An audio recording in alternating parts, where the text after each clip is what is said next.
Dans cette étude, on a essayé d'étudier comment notre corps réagit à une histoire. Si on est engagé avec une histoire, est-ce que notre corps réagit d'une manière similaire entre les sujets? En fait, on sait que notre cerveau, ça peut déterminer la manière que nous sommes, si nous sommes engagés ou non avec une histoire. Mais avec notre corps, on ne sait pas si effectivement le corps est aussi suivent ou non notre niveau d'engagement avec l'histoire. Donc, on a fait 4 manips.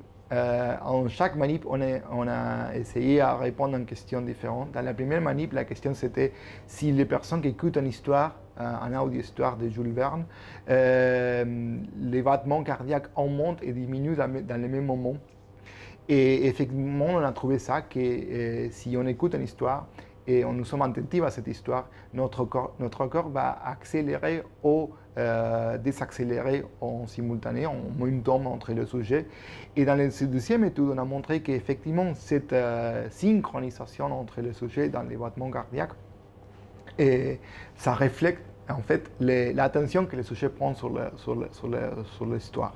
Donc si nous sommes attentifs, le niveau de synchronisation entre les sujets c'est plus fort que si nous ne sommes pas attentifs à l'histoire. En fait, la synchronisation disparaît quand nous ne sommes pas attentifs à l'histoire. Dans la troisième étude, on a montré qu'effectivement, le niveau de synchronisation du corps, ça donne un indice de niveau de la mémoire du sujet sur l'histoire. Donc, si notre synchronisation c'est plus fort entre nous, notre capacité de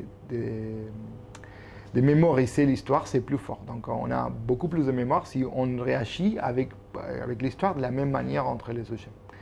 Finalement, on a testé si cette nouvelle stratégie, ça peut être relevant pour étudier les patients avec troubles de la conscience. Les patients avec les troubles de la conscience sont patients qui sont éveillés, mais par contre, on ne sait pas s'ils sont conscients ou non.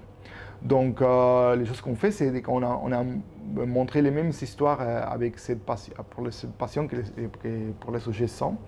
Et en général, les niveaux de synchronisation du patient, c'est moins bas. C'est plus bas, c'est moins fort que pour les sujets sans.